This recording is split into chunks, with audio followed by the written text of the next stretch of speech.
Hey folks, today I'd like to talk about Eddie Van Halen, guitarist extraordinaire of the Van Halen band, who succumbed to a long bout with throat and tongue cancer just a couple of weeks ago.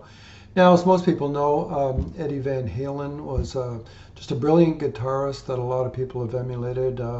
He sort of introduced or made popular the tapping technique on guitar that allowed him to do incredible riffs.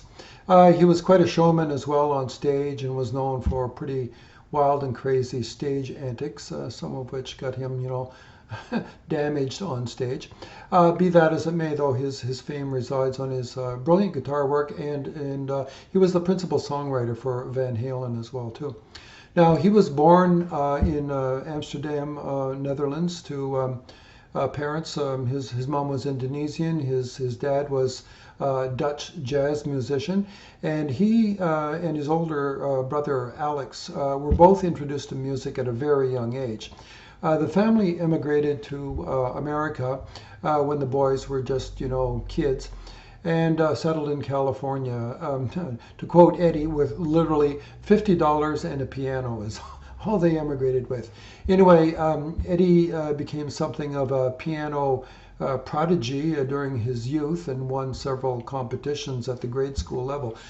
His parents wanted both the boys to become classical pianists, but they quickly gravitated to rock, which is the national music of America. Anyway, they formed small groups throughout grade school and high school. But in 1973, they formed a proper band. Eddie Van Halen on guitar, Alex on drums, David Lee Roth as lead vocalist, and Michael Anthony on bass.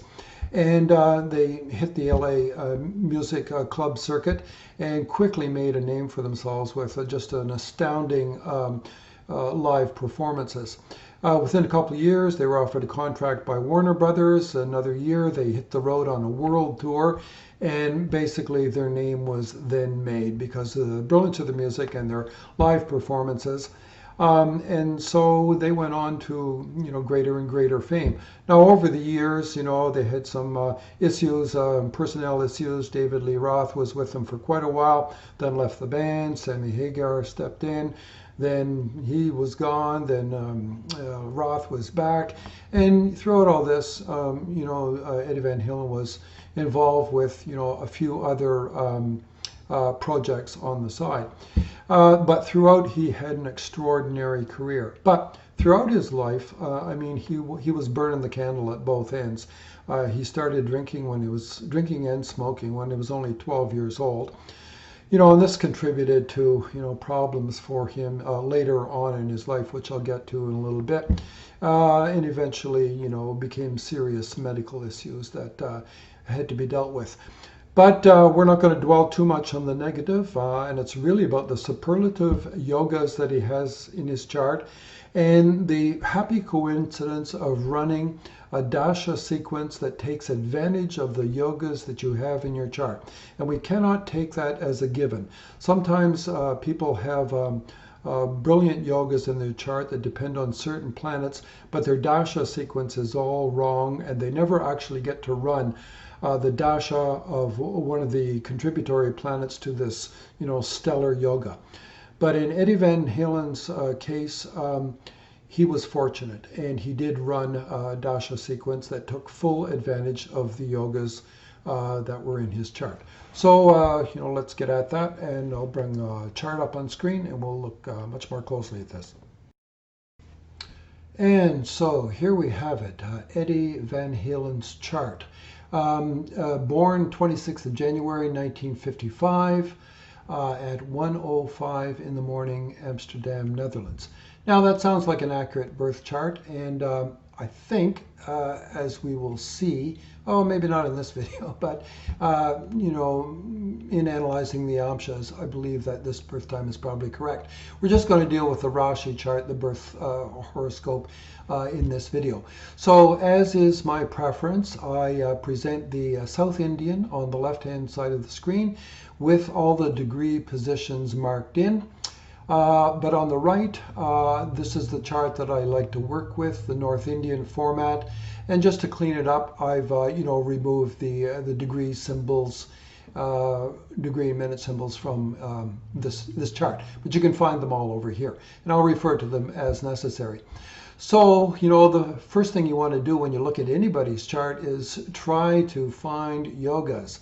I can't stress how important the identification and evaluation of yogas, how important that is. So you should always start with the Pancha Mahapurusha yogas, which is when one of the true planets, that's Mars, Mercury, Jupiter, Venus, or Saturn, is found in a kendra, an angular house, in its own sign or in its exalted sign. So here are the kendras, and this is one of the reasons why I like the North Indian chart, because you can see that immediately. So we see Saturn in a kendra, Sun in a kendra, Jupiter in a kendra. Look a little closer, we see Saturn, in Libra. That's the sign of its exaltation. So Saturn in Libra, in a kendra, constitutes Sasha yoga, where Saturn is strong by sign and well placed by bhava or house. Look a little further. Well, Sun is not one of those true planets, so we can ignore that as far as this class of yogas go. Then we go to Jupiter, and we see here Jupiter is in Cancer. Jupiter is exalted in Cancer, and it occupies a kendra. So this constitutes another of these Mahapurusha yogas as well too. This one is called Hamsa yoga. So here we have, out of 5 possibilities, he has 2 of these highly esteemed Mahapurusha yogas, which, the classics will say, grant the person the qualities of an archetype, the ability to achieve, stellar things in the life, to be regarded as a noble epitome of the principles, the best qualities of these particular planets. So it's a little bit of a king or a lord, whatever, an accomplished person. So those are present. Let's just go on and look for a few other yogas. And, the next ones to look for are the Dharma Karma Adipati yogas, which is a combination of Kendra Lord and Trinal Lords in association or in mutual aspect.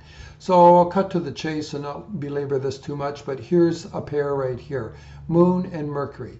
So Moon is the Lord of the 10th, a Kendra. Mercury is the Lord of the 9th, a Trikona. So a combination of 9th and 10th Lords. This is a Dharma Karma Adipati yoga. Furthermore, it's what we call one of the esteemed Raja yogas, one of the best of these particular combinations. And again, this, brings forth the notion of coupling or an alliance with good fortune, indicated by a Trikona Lord, and effort, as indicated by a Kendra Lord. The other yoga of note, there's not many here in his chart, is what we call Shakata yoga, which is when the moon is found in either house 6, 8, or 12 as reckoned from Jupiter. So you treat Jupiter as the stable point and look and see where the moon is with respect to it. So here the moon is 8 houses away from Jupiter. It's what we call a Shakata yoga. It translates as, kind of a cart with a faulty wheel. So you can roll along all right, but it can be a bumpy ride. So it implies some difficulties in life, which can be overcome, of course, but they include things like, change of residence, change of employment, change of marital status, change of financial status, all the sort of things that, disrupt the smooth flow of life. Okay, let's circle back now to these 2 primary yogas, the Mahapurusha yogas, with Saturn with a single strength of exaltation in Libra. Jupiter, we must take note, has a double strength. It is exalted in Cancer, but Jupiter is also very bright because it's in its retrograde phase, and it is directly opposite the chart from the Sun. So It's bright, fully reflecting the sun's light, if you will, and is therefore deemed to be strong for that reason. So this Jupiter really shines quite literally in this chart. Okay, let's consider the Dasha cycle. Now, we look at the moon position, and here it is here in 536 Aquarius. That's an air sign. This is in the last degree of a Mars nakshatra. All you need to know is that Mars nakshatra runs from 2320 of an earth sign to 640 of an air sign. So that's why I know that moon is at the very tail end of a Mars nakshatra. That means Eddie Van Halen was born at the very end of a Mars dasha. And so he lived out the tail end of his Mars dasha literally as a baby, an infant. At age half a year, 6 months, he went into Rahu Dasha. Okay, so Rahu Dasha runs 18 years. So it would run from 0.5 years of age to 18 and a half years of age. Now, Rahu sits in the third house. The third house is generically associated with brothers and sisters, relocations. You know why? Because it's the 12th from the 4th, which is the residence. It is associated with skills, acquisition, and development. Let's stop right there. Okay, so Rahu during its period evoked all of this. The family immigrated to America, so there's your relocation. Eddie had only the one brother, Alex, who was also, you know, a music aficionado and later a partner in his music. And during this era, up until 18 years of age and thereabouts, Eddie was totally absorbed, as was Alex himself too, totally absorbed in learning their respective instruments. Now, we could stop there, but there's more. Within any dasha of a lunar node, we must also look at the influences upon that node because they act as proxies for the planets that influence them. And how can a node be influenced? It can be influenced by association with a planet, by aspect of a planet, or by being disposited by the sign lord of the sign that it sits in. Now, it can be disposited by its star lord or nakshatra lord as well too, but we're not going to go that deep. Suffice to say, Rahu will act as a proxy for the two planets that influence it. Which are those? Well, there's no associate, but Saturn aspects Rahu. So Rahu will act on behalf of Saturn. Rahu will also act, and no other planet aspects Rahu. Rahu will also act on behalf of its sign dispositor, which is Jupiter. And of course, there can only be one sign dispositor. Now, take note of what has transpired just in this short discussion. Rahu in its dasha will seek to fulfill the mandate by proxy of the two planets that influence it. Those two planets are Saturn and Jupiter. Remind yourself, Saturn and Jupiter are the two planets that form Mahapurusha yogas in the chart, the most highly esteemed yogas that you can generally find. So right away, this Rahu Dasha acts to epitomize or materialize or realize the promise for Jupiter and Saturn. So if you like, the Rahu period is the making of greatness during this period because, you know, the third house is about acquisition and development and fruition of skills. So during the Rahu period, this is when he really learned to play music and, you know, cut his teeth in all kinds of small bands at a school level. Then starts the Jupiter Dasha at age 18 and a half, 1973. This is when the band is formed, formerly the band that we know most popular as Van Halen, which is the makeup of, you know, the two Van Halen brothers, David Lee Roth and Michael Anthony. Jupiter Dasha runs from 1973 to 1989 because it's a 16-year period. This is the period where they hit the LA scene. They blew everybody's mind with their live performance. Warner Brothers recognized their talent, gave them a contract. They hit the road with 22 tons of equipment and, dived into the world of sex and drugs and babes and rock and roll, and sold millions of albums. So over the course of the Dasha, this is when they became, a household name in the world of hard rock. Jupiter Dasha, Jupiter Bhukti was the 1973 to 1976 or 77 period when they broke out and became very well known locally, and Warner's signed them. The years 78, 79, 80 was Jupiter Dasha Saturn Bhukti. And this is when they did the world tour and sold millions of albums, went platinum with their first album, their debut album, and really nailed their place in the hard rock world. Notice how the Jupiter Dasha and Saturn Bhukti both played big roles in the formation or in the success during this particular era. So then Jupiter Dasha runs from 73 to 89, and then Saturn Dasha kicks in. Saturn Dasha is a 19-year period, so it runs from 1989 to 2008. Now, this was an era when, they hit a few roadblocks. There were personnel difficulties. David Lee Roth left. Sammy Hagar came in. He left. Roth came back. Personnel changes. And during this period as well, too, Saturn in the first house, which is name, fame, but also the physical self. Eddie Van Halen had a whole bunch of onstage accidents, jumping and falling, and really got messed up a number of times, and ended up towards the latter part of the Saturn Dasha having to go for a hip replacement surgery because he was very much compromised. Now, he'd been drinking and smoking heavily since age 12, and this did compromise his physical body to some degree, and it caused some issues with bone growth, which will immediately affect knees and hip joints.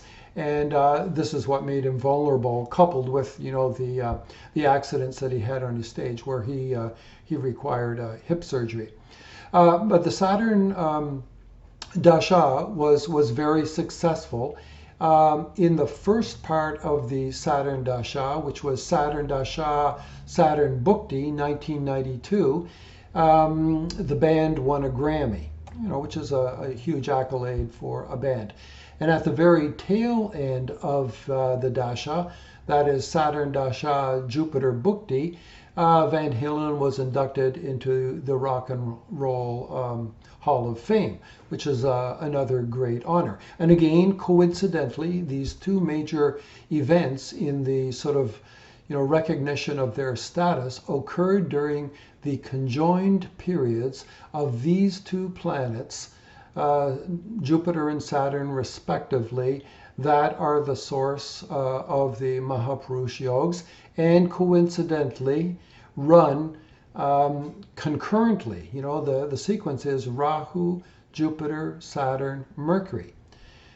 Well, so they enjoyed their time in the sun, certainly, and made a huge amount of money during that era. But then along came Mercury Dasha, and even though it's involved in a Raja Yoga, Mercury has some pitfalls associated with it. Before I get into that, let's dig a little deeper back into the dashas themselves. As I discussed it very briefly, forming Mahapurusha yogs, they have great strength. But when we look at any dasha, we can also look at their star lords or nakshatra dispositors as well too. This is a principle of Krishnamurti Bhattati. We don't do that typically with the nodes, so I'm going to skip the Rahu Dasha and go straight to the Jupiter Dasha, which is what came after Rahu. If you notice, Jupiter is in, where is it? Is in the very first degree of Cancer. So in a movable sign, the first 3 degrees and 20 minutes of a movable sign, a planet is Vargotama. Vargotama in the Navamsha at least, but because it's so very, very early in the degrees of that sign, of that cardinal sign, it will also be Vargotama in several other of the Amshas as well too. Now what do we mean by Vargotama? That's when a planet is in the same sign in the Rashi, the natal horoscope, as in a given Amsha, whichever Amsha you may be studying. Now in this case, Jupiter ends up being Vargotama in the D3, what we call the Drekana, the third harmonic of siblings. In the D4, the Chaturthamsha of assets and property, which is one of the measures of wealth. Also in the Navamsha, which is for spousal relationships. In the D10, the Dashamsha, which is public esteem and professional status. The D12, the Dwadashamsha, reflecting parents, and so on and so forth. So this becomes a very powerful Jupiter because of that as well too. The next thing to note as well too is that Jupiter is in Punarvasu, which is one of the Jupiter nakshatras. Now the Jupiter nakshatras run from 20 degrees of an air sign into 320 of a water sign. So here's his Jupiter in just the first degree of a water sign. So Jupiter is in a Jupiter nakshatra. Krishnamurti Padati says that a planet running its dasha will serve not only to express itself, but also to attempt to fulfill the mandate as dictated by its nakshatra lord. Well, in this case, Jupiter is what we call Swa Nakshatra, meaning it is its own nakshatra lord.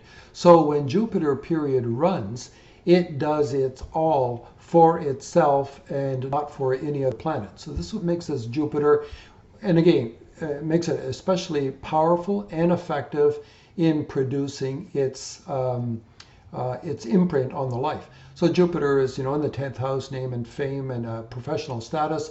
3rd house, acquisition and development and fruition of skills.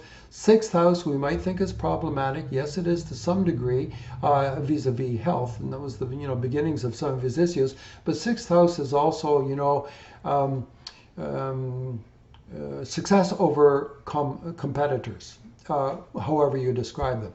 And so a strong 6th lord is very important too to succeed in life. Then after Jupiter Dasha comes Saturn Dasha. Now, remember what I said earlier?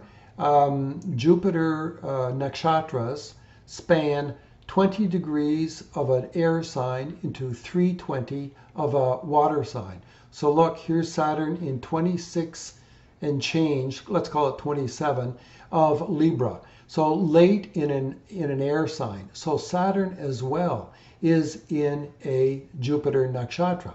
So when Saturn Dasha runs, it seeks to fulfill its mandate, which is 1st house occupancy, name and fame, 4th house fan base, acquisition of properties, 5th house creativity, birth of children as well too. His only son was born in 91, which was just shortly into his Saturn Dasha. Hope I got the date correct on that. It might have been later, but certainly in Saturn Dasha. Saturn is also seeking to fulfill the mandate of Jupiter, its nakshatra lord, or as we say, star lord.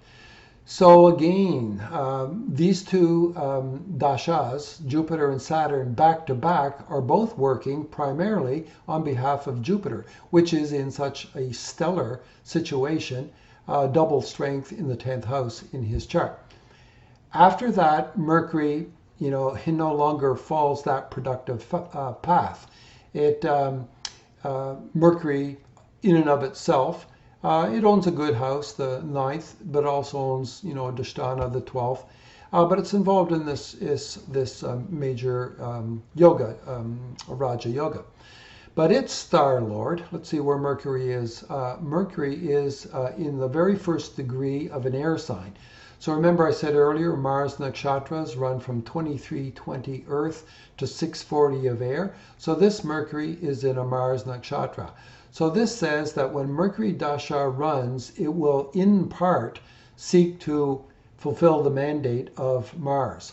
So Mars is a little problematic here, sits in the 6th house, and afflicts the ascendant. Notice that he already has a powerful malefic in the ascendant. That's sort of a little bit of a Damocles sword hanging over his head. And now Mars aspects that Saturn, that ascendant as well too, and he has no other aspects upon his ascendant. So his ascendant is afflicted, and that does set up the premise for some bodily ills. So, early in the Mercury Dasha, which started in 2008, just a couple years in, 4 years in, it's coming to me now, he was hospitalized and had to go for emergency operation for diverticulosis, which is, a condition wherein, little pouches form in the folds of the intestine and must be surgically treated. Well, is there a more apt symbolism than Mars, the cutting edge of the surgeon's knife in the 6th house of the intestines, because this is exactly what the 6th house rules. And then, Mercury Dasha, of course, saw the end of him as well, too. In fact, it was in Mercury Dasha, Jupiter Bhukti. So despite Jupiter's strength, Jupiter is still a Dushtana lord. So Mercury is a Dushtana lord of the 12th, Jupiter is a Dushtana lord of the 6th. And their conjoined periods created, problems. Mind you, part of it is longevity and the behavior of the individual and how they treat themselves over the course of their lives. And inevitably, our mainspring runs down for every one of us, no matter how much kale we've eaten in pure spring water and avoided all the bad stuff. So it goes. Every life runs its course. But we can, make sense often of the ending because we see a difficult dasha and very often a difficult bhukti that brings that to an end as well too. Okay, I think that's as much as I want to dig into on that particular pair of charts. Okay, so now let me just try to recap some of what you just saw and heard regarding the Rashi chart. So Eddie Van Halen has two brilliant Mahapurusha yogas, Jupiter and Saturn. Jupiter especially is doubly strong, and it's Swanakshatra as well too. So it's a remarkably strong yoga. And by great good fortune, Eddie Van Halen ran concurrent dashas of Rahu, Jupiter, and Saturn. As we saw, Rahu acts as a proxy, and the only two planets for which it acts as a proxy in his chart are Jupiter and Saturn, the two that form these Mahapurusha yogas. Then runs the Jupiter Dasha, which is just superlative.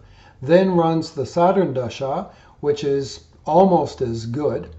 And then runs the Mercury Dasha, and then, the wheel comes off the cart.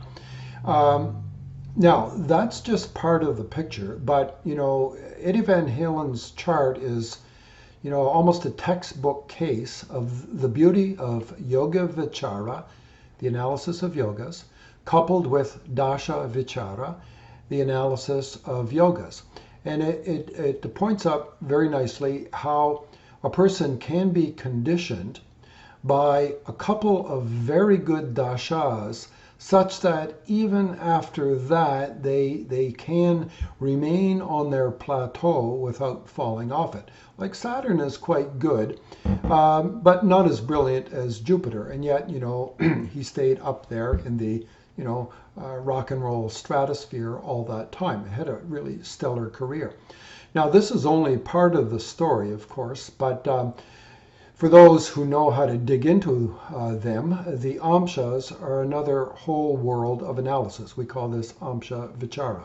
I'll be giving an intensive workshop on Amsha Vichara at this year's Sadhana Vedic Astrology Conference, which will be online this year. You can Google it, and I'll provide a link on this post as well. Anyway, that you can pursue that if you wish. And who wouldn't want to, because the Amshas are not well understood.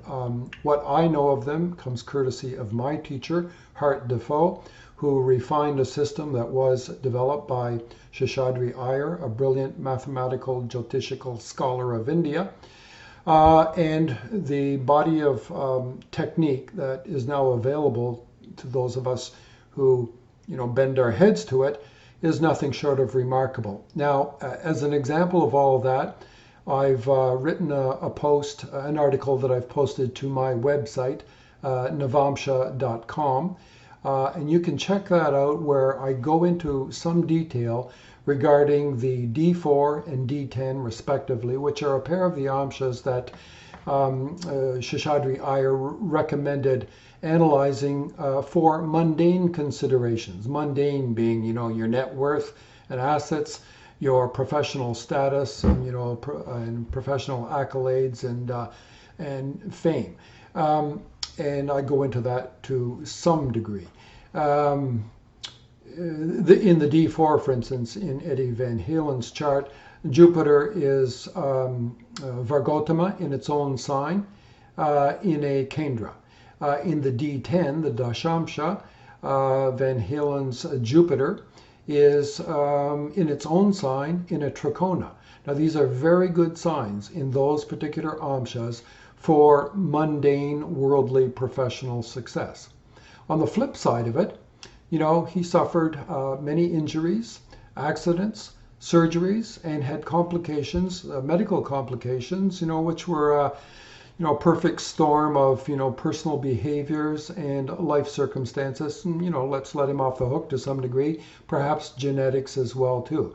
So in this particular article, I also look at the D6, what is called the Shastamsha, and the D8, what is called the Ashtamsha, which are two Vargas or harmonic divisional charts, which reflect health conditions, sort of like the ongoing ills in the D6, and sort of the accidents and traumas and surgeries that are reflected in the D8. And it's quite remarkable how, Jupiter, Dasha, which is placed, problematically in both of those Amshas, sets the stage for problems throughout that Dasha.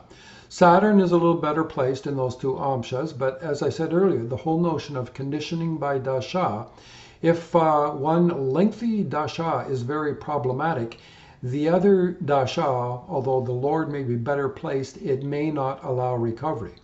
And then the subsequent Dasha, Mercury Dasha, Mercury is very poorly placed in both of those Amshas. And indeed, he ended up dying in Mercury Dasha Jupiter Bhukti, two planets that are very badly placed in those two key health Amshas. So, as I say, that's a deeper topic, and there are too many, rules and caveats and exceptions to go into in a video. I don't even try to do that in the article. That kind of detail will be reserved for that intensive workshop. But you can get a taste of it by reading the article, where I, explore the analysis of the D4 and D10 and the D6 and the D8. So Eddie Van Halen's chart, a surprisingly, apt demonstration of the power of yogas, dashas, and for those who are willing to, bear down and learn a body of technique and a number of rules, Amsha Vichara is very powerful as well too. Okay, that's it for today. Hope you enjoyed this. If so, like it. Consider subscribing to my channel. There will be much more of this in the future. Okay, bye for now. Keep on rocking.